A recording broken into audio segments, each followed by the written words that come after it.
பாரு அஞ்சுமா, மகாக்கு இன்னைக்கு கணக்கு எழுதுற வேலை நிறைய இருக்கு. கணக்கு சரியா எழுதலைன்னா ஆச்சு என்னையே தான் திட்டுவாங்க. அதனால சீக்கிரமா மகா கணக்கு எல்லாத்தையும் எழுதி முடிச்சுட்டு இந்த காசு எல்லாத்தையும் கொண்டு போய் பீரோல வச்சுட்டு பாப்பா கூட விளையாட வருவா இந்த மகா. என்ன அஞ்சுமா, சரியா? மகா, வர வர நீ ரொம்ப மோசம் மகா. அப்படி என்னடி மோசமாயிட்டேன் நானு? உனக்கும் அப்பாவுக்கும் கல்யாணம் ஆகிறதுக்கு முன்னாடி எனக்கு கூட நீ நிறைய நேரம் விளையாடுவ. நீ எங்க அப்பாவை கல்யாணம் பண்ணிக்கிட்டதுல இருந்து என் கூட விளையாடவே வர மாட்டேங்கிற. அப்போ மகாக்கு பொறுப்பு அவ்வளவா இல்லை, இப்போ பொறுப்பு நிறைய ஆயிடுச்சுல, அதனாலதான். அது மட்டும் இல்லை, அப்போ அஞ்சுமா ரொம்ப குட்டி பிள்ளை, இப்போ கொஞ்சம் பெரிய பிள்ளையா வளர்ந்துட்டால, அதனால பாப்பா சைஸுக்கு குட்டி குட்டி பாப்பாங்கல்ல நம்ம தெருவில் நிறைய பேர் இருக்காங்களே, அவங்க எல்லாத்தையும் கூட்டு வச்சு நம்ம வீட்டில் உட்காந்து விளையாடுங்க. எனக்கு கணக்கு எழுதுகிற வேலை முடிஞ்சதுக்கப்புறம் வீட்லேயும் கொஞ்சம் வேலை இருக்குது, அதையும் பார்க்கணும். அதே சொல்கிறேன் மகா, உன் வயசு பிள்ளைங்களோட நீ ஜாலியாக விளையாடு, சரியா? இனிமேல் மகாவை தொந்தரவு பண்ணக்கூடாது. மாட்டேன், நான் வேற யார் கூடயும் விளையாட மாட்டேன், மகா கூட மட்டும்தான் விளையாடுவேன். சரி சரி, அப்போ கொஞ்ச நேரம் இரு, மகா கணக்கு எழுதிட்டு கொஞ்ச நேரம் அவங்க கூட விளையாடுறேன். சமத்துமா என் மக. பால் வித்த காசு 5000 ரூபாய், நெய் வித்த காசு 5000 ரூபாய். வாங்க மாமா. இப்போ உங்களால முன்ன மாதிரி நடக்க முடியுதா மாமா? அதெல்லாம் நடக்க முடியுது மகா. சண்முக மாமா பார்க்க வந்தீங்களா மாமா? இல்ல இல்ல, நீ சித்தப்பா என்னைய பார்க்க வந்திருப்பாங்க. அஜின் சித்தா, நான் சொல்றது சரிதானே? ஆமா ஆமா, என் செல்லக்குட்டியை பார்த்துட்டு என் செல்லக்குட்டியை வெளியில கூட்டிட்டு போகலான்னு தான் வந்தேன். வெளியில கிளம்பிட்டீங்களா மாமா? ஆமா மகா, கால் அடிபட்டதுல இருந்து வீட்லயே கிடைக்கல, அதான் கௌரியை கூட்டிட்டு வெளியில போயிட்டு வரலான்னு அப்படியே அஞ்சலியும் கூட்டிட்டு போறேன். சரிங்க மாமா. மகா, செலவுக்கு காசு வேணும். ஏன் மாமா இதை தயக்கமா கேட்டுட்டு இருக்கீங்க? சாவியை கூட்டிட்டு தான் கொடுக்க போறேன். உங்களுக்கு வேணுங்கிற காசு பீரோல போய் எடுத்துட்டு போங்க. அதுக்கு எதுக்கு மாமா இவ்வளவு தயக்கமா கேட்டுட்டு இருக்கீங்க? என்ன இருந்தாலும் வரவு செலவு பாக்குற கணக்கு பிள்ளை மேடம் நீங்க, உங்ககிட்ட பெர்மிஷன் கேட்டுதான் நாங்க வாங்கணும். அதான் இந்த வீட்டோட ரூல்ஸ். அது யாரா இருந்தாலும் ஃபாலோ பண்ணணும்ல. ஏன் மாமா, இதான் சாக்குன்னு நீ கிண்டல் பண்றீங்களா?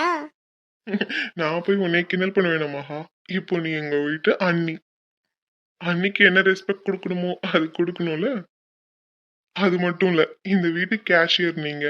சோ உங்ககிட்ட நாங்க பெர்மிஷன் கேட்டுதான் எடுத்துட்டு போகணும். அதான் இந்த வீட்டோட ரூல்ஸ். சரிங்க மாமா, இந்த இருக்கு சாவி, எவ்வளவு வேணுமோ எடுத்துட்டு போங்க. அது என்ன காசு? இதுவா மாமா?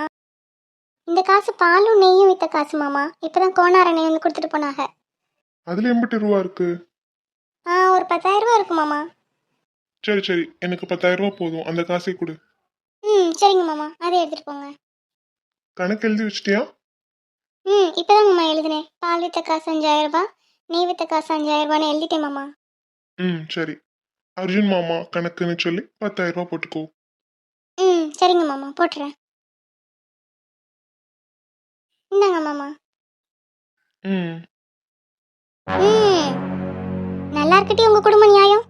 நான் 1,00,000 ரூபா கேட்டேன், அதுக்கு 100 கேள்வி கேட்டீங்க குடும்பமே சேர்ந்து. இப்ப அர்ஜுன் கேட்டதுக்கு மட்டும் வேகமா காசை வாரி வழங்குற. ஏண்டி மகா, இந்த வீட்டுல உன் குழந்தைனருக்கு ஒரு நியாயம், எனக்கு ஒரு நியாயமோ? அக்கா இல்ல, அது வந்து.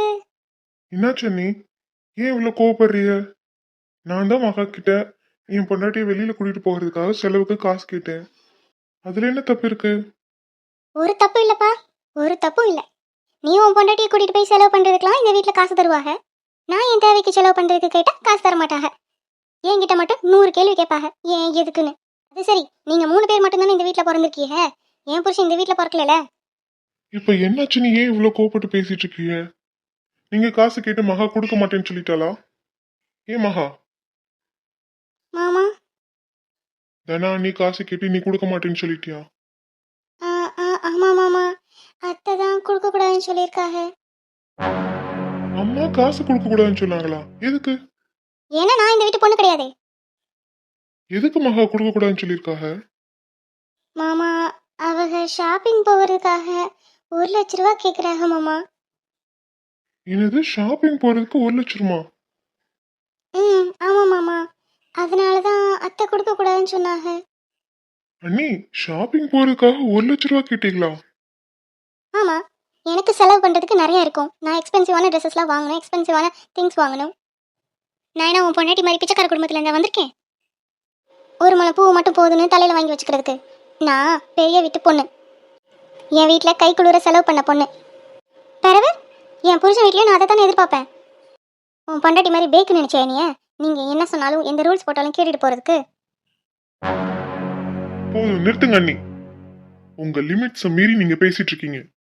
என்னைய நீங்க என்ன வேணாலும் சொல்லலாம், அதுக்கு உங்களுக்கு எல்லா விதத்துலயும் ரைட்ஸ் இருக்கு. ஆனா என் பொண்டாட்டியை சொல்றதுக்கு உங்களுக்கு எந்த வித ரைட்ஸும் கிடையாது. அப்படியே நான் சொல்லக்கூடாத சொல்லிட்டேன். உன் பொண்டாட்டி பிச்சைக்கார வீட்டு குடும்பத்தில் பிறந்தவ தானே. அது மட்டும் இல்ல, அது மக்கு மட சம்பரணி தானே. வேற அதை பைக்குன்னு சொல்லாம வேற என்ன சொல்லுவாங்க? போதும் நிறுத்துங்க. இது வரைக்கும் நான் அண்ணிங்கிற பேச்சுக்கும் மறு வார்த்தை பேசினது கிடையாது. என்னை பேச வச்சிடாதீங்க. இதுக்கு முன்னாடி என் பொண்டாட்டி எப்படி இருந்தாலும் அதை பத்தி எனக்கு கவலை இல்லை. இப்போ அவ என் பொண்டாட்டி, இந்த வீட்டு மருமக. எனக்கு என்ன ரெஸ்பெக்ட் இருக்கோ அந்த ரெஸ்பெக்ட் ஃபுல்லா என் பொண்டாட்டிக்கும் இருக்கணும். இந்த வீட்டுல எனக்கு என்ன உரிமை இருக்கோ அத்தனை உரிமையும் என் பொண்டாட்டிக்கும் இருக்கு. அது சரி, இல்லாத வீட்டில் பிறந்த அவளுக்கே இந்த வீட்டில் உரிமை இருக்கும்போது எனக்கு எவ்வளோ ரைட்ஸ் இருக்கணும் இந்த வீட்டில்? ஏன்டா அர்ஜுனே, நான் தெரியாம தான் கேட்குறேன். உன் பொண்டாட்டிக்கு பூ வாங்கி கொடுக்க கூடவா உன்கிட்ட காசு இல்லை? ஏன் புருஷன் சம்பாரிச்ச காசுல வாங்கி கொடுக்கணும்னு நினைக்கிறேன்? ஆர்மின்னு சொல்லி தெரிவியே, அந்த ஆர்மியில் என்ன போய் சம்பாரிச்சிட்டு வந்த? இல்லை ஆர்மியில் சம்பாரிச்ச காசையாவது வீட்டில் கொடுத்து வச்சியா? நீயும் சத்தியா என்னடானா வெளியில் போய் சம்பாதிக்கிறேன்னு ஒத்த பைசா வீட்டுக்கு கொடுக்கறது கிடையாது. என் புருஷன் மட்டும் கேனைய மாதிரி எல்லா காசையும் வீட்டில் கொடுத்து திரியிறாரு. சொந்த காசுல பொண்டாட்டிக்கு வாங்கி கொடுக்க முடியல, இவன் எல்லாம் பேச வந்துட்டான். இதில் ஆர்மி மேன் வேற கெத்து. இத்தனை வருஷமா வாங்கின சம்பளத்தில் கொஞ்சம் கூட வீட்டில் கொடுக்கல. பிறகு வாங்கின சம்பளத்தில் என்ன பண்ண? அக்கா, நீங்கள் தெரியாமல் பேசிட்டு இருக்கிய. அர்ஜுன் மாமாக்கு சம்பள காசில் 45,000 ரூபா மாதம் மாதம் வீட்டுக்கு அனுப்பிச்சிடுவாங்க.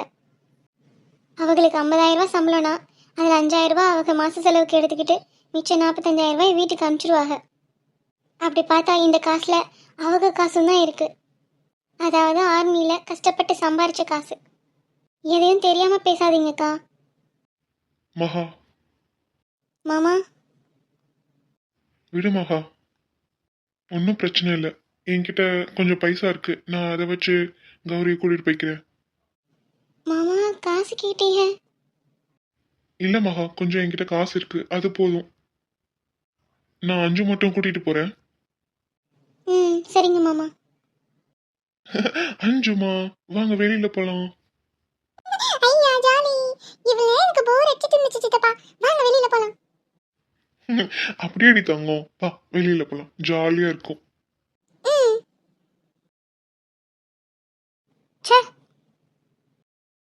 இந்த தனாக்கா ஏன் தான் இப்படி பண்றாங்களோ தெரியல. பாவம் அர்ஜுன் மாமா, காசு கேட்டு வந்தவர்களை இப்படி திட்டி அனுப்பிச்சிட்டாங்களே. அர்ஜுன் மாமாவை பார்க்கும் போதே பாவமா இருந்துச்சு. என்ன செய்ய, இதை அத்தை கிட்ட சொன்னா அத்தை தேவையில்லாம தனாக்கா மேல ரொம்ப கோவப்படுவாங்க. அந்த கோவத்தெல்லாம் நம்ம இன்பா மாமா மேலதான் அவங்க காட்டுவாங்க. அவங்க 2 பேத்துக்கும் பிரச்சனை வரும். இதை இப்படியே விடுறதா நல்லது. நம்ம குடும்பம் ஒற்றுமையா இருக்குன்னா இப்படிதான் பண்ணியாகணும். இந்த தனாக்காவால இன்னும் என்னென்ன பிரச்சனை எல்லாம் வரப்போதோ நம்ம வீட்டுல. மீனாட்சி அக்கா, நீங்க தான் கடவுளா இருந்து இந்த குடும்பத்தை ஒற்றுமையா பாத்துக்கணும். நம்ம குடும்ப ஒற்றுமையே உங்க கையில தான் இருக்கு. பூ போதும் மாட்டி, இல்ல இன்னும் ஒரு முளம் வேணா வாங்கி வச்சுக்கோ. போதும் மாமா, விட்ட பூக்கடையே வாங்கி கொடுத்துருவீங்க போலயே. ஏமா, உன் புருஷன் தான் ஆசையா கேட்கிறாப்ல, இன்னும் ஒரு முழமே வாங்கி வச்சுக்கிறது. போதும் பாட்டி, இதுவே போதும். சரிம்மா, எப்போ பூ வாங்கினாலும் இந்த பாட்டிக்கிட்ட வந்து பூ வாங்கிட்டு போகணும், சரியாமா? கண்டிப்பா பாட்டி, வாங்கிட்டா போச்சு. ஏயா, நீ கொடுத்த 100 ரூபாய்க்கு சில்லறை இல்லையா? நீ சாமி கும்பிட்டுட்டு வரும்போது வாங்கிக்கோ, பாட்டி சில்லறை மாத்தி வச்சிருக்கேன். பரவாயில்ல பாட்டி, அதை நீங்களே வச்சுக்கோங்க. சரியா, ரொம்ப நன்றி. பரவாயில்ல பாட்டி. அட, சத்யா மாமாவும் கங்காவும் கோயிலுக்கு வந்திருக்காங்க. ஆமா, அவங்க 2 பேரும் கோயிலுக்கு வரேன்னு உங்ககிட்ட சொன்னாங்களா என்ன? இல்ல மாமா, என்கிட்ட எதுவும் சொல்லலையே. என்கிட்ட மாமாக்கு சாப்பாடு கட்டிட்டு போகணும் தான் சொன்னான். ஒருவேளை மாமாக்கு வேலை சீக்கிரமா முடிஞ்சிருக்கும், அதனால கோயிலுக்கு கூட்டு வந்திருப்பாங்க. இருக்கும் இருக்கும். சரி வா, நம்மளும் உள்ள போவோம். சரிங்க மாமா.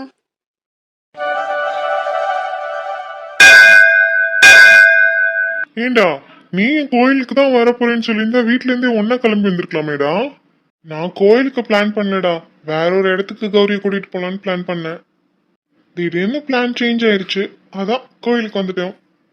நீ கூட தான் கோயிலுக்கு போறேன்னு சொல்லவே இல்லையே. எனக்கும் வேலை முடிஞ்சிருச்சுடா, எஃப்ஐஆர் பதிவு பண்றதெல்லாம் முடிஞ்சிருச்சு. அதனாலதான் சரி கங்கால கூட்டிட்டு கோயிலுக்கு வரலாம்னு. அம்மா வேற சொல்லிட்டே இருந்தாங்க, கல்யாணம் பண்ணி மறுநாள் கோயிலுக்கு கூட்டிட்டு போடான்னு. அதான் கூட்டிட்டு வந்தேன். சரிடா.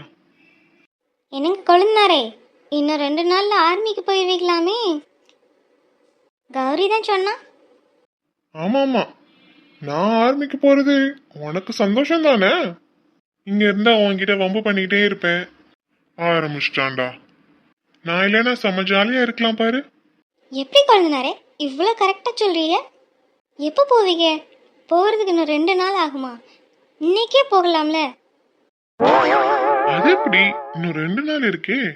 இந்த 2 நாள் ஃபுல்லா நான் உன்னை எப்படிலாம் கிண்டல் பண்ண போறேன்னு பாரு. அதையும் தான் பார்த்துருவோம். கௌரி, நீ எதுவுமே பேசாத. இவங்க 2 பேரும் ஏதாச்சும் பேசிக்குவாங்க. இடையில நீ மூக்க நுழைச்சி ஏதாச்சும் பேசி நீ தான் வாங்கி கட்டிக்குவ. பேசாம நில்லு.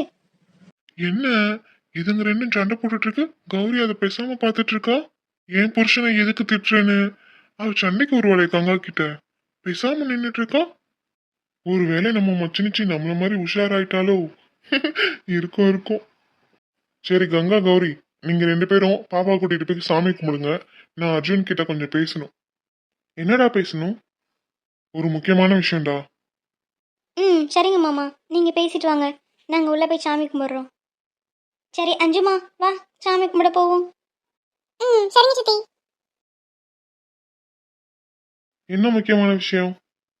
நீ மகா கிட்ட காசு கேட்கும்போது தனானி பிரச்சனை பண்ணாங்களா? அதெல்லாம் விடுறா, அது ஒன்றும் பிரச்சனை இல்லை. நீ எதுக்குடா அவளுக்கெல்லாம் போய் பயந்துட்டு இருக்க? உனக்கு வேணுங்கிற காசு நீ பீரோல எடுத்துட்டு போக வேண்டியதானே? அவ யாரு நம்மள கண்ட்ரோல் பண்றதுக்கு?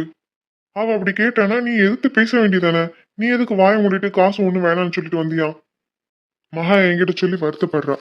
அர்ஜுன் மாமா பணம் கேட்டாக, அதுக்குள்ள தனா நீ வந்து சண்டை போட்டு அவங்கள வாங்க விடாம பண்ணிட்டாக. அர்ஜுன் மாமாவும் அதுக்கேத்த மாதிரி என்கிட்ட காசு இருக்கு, பணம் எல்லாம் வேணாம்னு சொல்லிட்டு போயிட்டாக. எனக்கு ரொம்ப வருத்தமா இருக்கு மாமா அப்படின்னு சொன்னான். இதோ பாரு அர்ஜுனு, தனம் நேத்து வந்தவ நம்ம வீட்டுக்கு. ஆனா நீ அந்த வீட்டு பையன். நம்ம வீட்டு காசு எடுக்கிறதுக்கு நீ எதுக்கு அவகிட்ட பெர்மிஷன் கேட்கணும்? மகா கிட்ட கணக்கு சொல்றேன்னா மகா கணக்கு வழக்கெல்லாம் எழுதி வைக்கிறா, அதனால நீ அவகிட்ட சொல்லிதான் ஆகணும். இவளுக்குலாம் நீ பதில் சொல்லணுங்கிற அவசியமே கிடையாது. இன்னொரு வாட்டி உன்கிட்ட ஏதாச்சும் வம்பு பண்ணானா மூஞ்சிக்கு நேரா பேசி விட்டுரு. அதை விட்டுட்டு பணம் வேணாம் அது வேணாம்னு சொல்லிட்டு வந்திருக்க. டேய் டேய், ஏன் இவ்வளோ கோவம்? ஆ, எனக்கு பேச தெரியாமலையா? யார்கிட்ட எப்படி பேசணுங்கிறதுக்கு ஒரு வரைமுறை இருக்குல்ல. அவங்க பேசுற மாதிரி நானும் பேசினா அவங்களுக்கும் எனக்கும் என்ன வித்தியாசம் இருக்கு? தவிர இது பெரிய பிரச்சனையாகும். அதனாலதான் நான் அமைதியா வந்துட்டேன். இந்த பாரு அர்ஜுனு, நீ இப்படி அமைதியா போய்கிட்டே இருந்தனா அவ ஓவரா தான் ஆடுவா. நீ அப்பப்ப அவளை தட்டி வச்சுக்கிட்டே இருக்கணும். என்ன பேசுற சத்யா நீ? அவங்க நம்ம அண்ணி. கங்கா கிட்ட விளையாடுற மாதிரி நான் அவங்க கிட்ட பேச முடியுமா? நீ இதெல்லாம் போட்டு குழப்பிக்காத. அதெல்லாம் ஒன்றும் இல்லை, ஒரு பிரச்சனையும் கிடையாது. ஏடிஎம் கார்டு தொலைஞ்சு போச்சுடா, இல்லைன்னா பேங்க்ல இருக்க காசை நான் எப்பயோ எடுத்திருப்பேன். அதனாலதான் மகா கிட்ட கேட்க வேண்டிய நிலைமை. இது பாரு அர்ஜுனு, அது நம்ம வீடு, நம்ம காசு. நீ எதுக்கு இப்ப தேவையில்லாம பிரிச்சு பாக்குறாத? பேங்க்ல காசு இருக்கு இல்ல, அது பிரச்சனை கிடையாது. உனக்கு காசு வேணா நீ மகா கிட்ட சாவியை வாங்கி நேரா பீரோ திறந்து காசு எடுத்துட்டு போ. அதுல உனக்கு எல்லா உரிமையும் இருக்கு. அடுத்தவங்க சொல்றாங்கன்னு நீ தேவையில்லாம ஃபீல் பண்ணாத. அவங்க சொல்றதுக்கு எந்த ரைட்ஸும் கிடையாது. அவ சொன்னாலாம் இவ காசு வேணாம்னு சொல்லிட்டு வந்துட்டானா. ஆளு மூஞ்சியும் பாரு. வீட்டுக்கு போனோடனே காசு எடுத்து நாளைக்கு கௌரியை எங்கேயாச்சும் கூட்டிட்டு போற. 2 நாள்ல வேற ஆர்மிக்கு கிளம்புறேன்னு சொல்லி திரியிற. திருப்பி எப்ப வருவியோ தெரியல. அது வரைக்கும் அந்த பிள்ளைய சந்தோஷமா வச்சுக்கோ. என்னல, புரிஞ்சுதா? சரிடா. இப்படி அடுத்தவெல்லாம் பார்த்து பயப்படாத. அவ உன்னை சொல்றதுக்கு எந்த ரைட்ஸும் கிடையாது. சரிடா, இதெல்லாம் அம்மா காதுல போட்டு வைக்காத. பிறவ அம்மா ஆடு ஆடுன்னு ஆடிடுவாங்க. பிறவ அண்ணனுக்கும் அன்னைக்கும் தான் சண்டை வரும். அப்புறம் குடும்பத்துல ஒரே சண்டை சச்சரவா இருக்கும். அதனாலதான் அவங்க பேசும்போது நான் பேசாம வந்தேன். நீ திருப்பி இதை பேசி பெரிய விஷயம் ஆக்கிறாத. என்னல, புரிஞ்சுதா? சரி.